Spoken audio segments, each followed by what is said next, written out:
Well, Shaun, here we are at COP27. Do you sense optimism? Well, alas, I don't at the moment. We've been here for a few days, and there isn't a lot of optimism regarding where we're going. It's actually downbeat in terms of the trajectory that are being forecast. Certainly, the negotiations that I have heard, and actually talking with some of the people from the countries like the Maldives, are really not very happy at all. They're not optimistic about actually safeguarding even their own country, which 80% of which is within 1.5 meters of current sea level. So we've got this target, if you can call it that, in 2050. That's the Paris Agreement, net zero by 2050. But my sense is that the Arctic will be summer ice free maybe 10 years before then. The Himalayan glaciers will be all but gone before then. Various Pacific Island states will be underwater before then. Hurricane damage, bushfire damage, floods before then. Why are we still going for this 2050 target? And even if we meet it, which I'm not sure we will, is it going to have been a useful target at all? Yet we're still talking about it.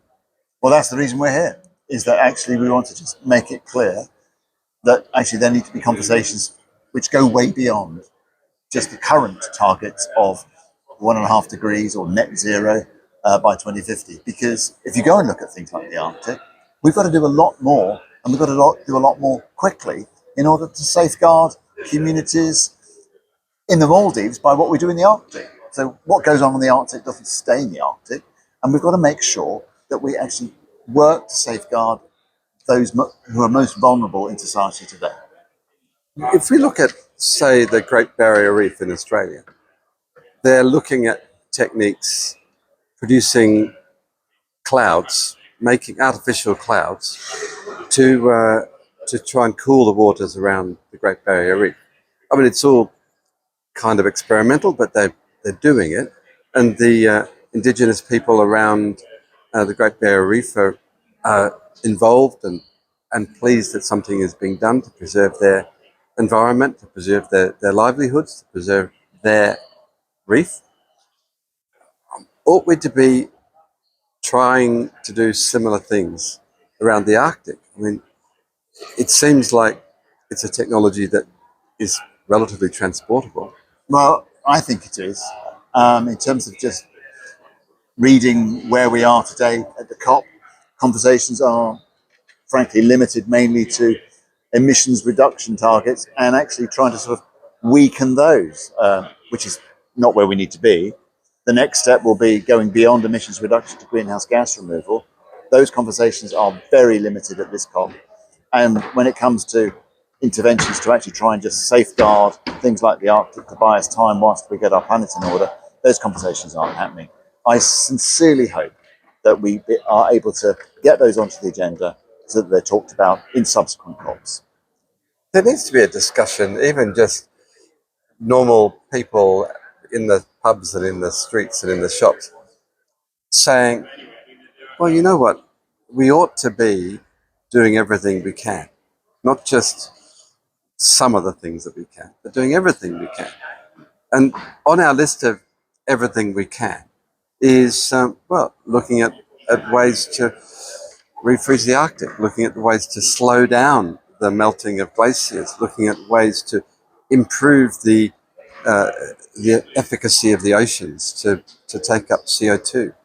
I mean, these conversations, does anybody even know that these ideas are available to be talked about? Well, I mean, I think that's critically important. There are two things. A, we need to ensure that these ideas are spoken about, and your language is very well chosen. Look at. There are no solutions that we can point at today which will, for example, safeguard the Arctic. We need to undertake a lot more research at pace in order to further our knowledge base on these options, to try and provide options to safeguard the Arctic.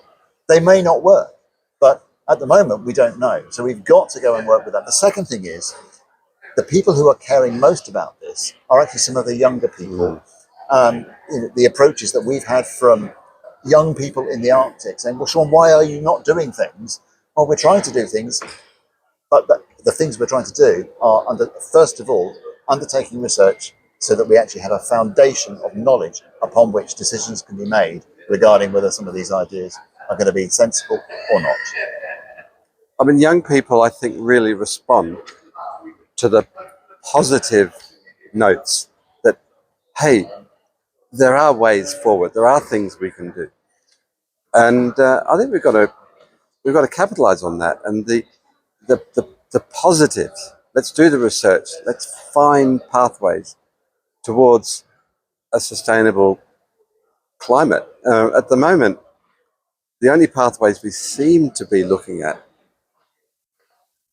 are they going to work? And young people can see through it. Young people can see not going to work. Well, I mean, what I would hope is that at subsequent COPs, we have many more youths, not just the 20-year-olds or 30-year-olds, but youths actually being able to express their views and desire for a different future than is currently being talked about regarding the emissions reduction and targets and weakening thereof, which seems to be the topic of this particular COP. We need to have a positive agenda, and we actually need to progress our knowledge base so that we can actually explore different pathways, as you said, Hugh.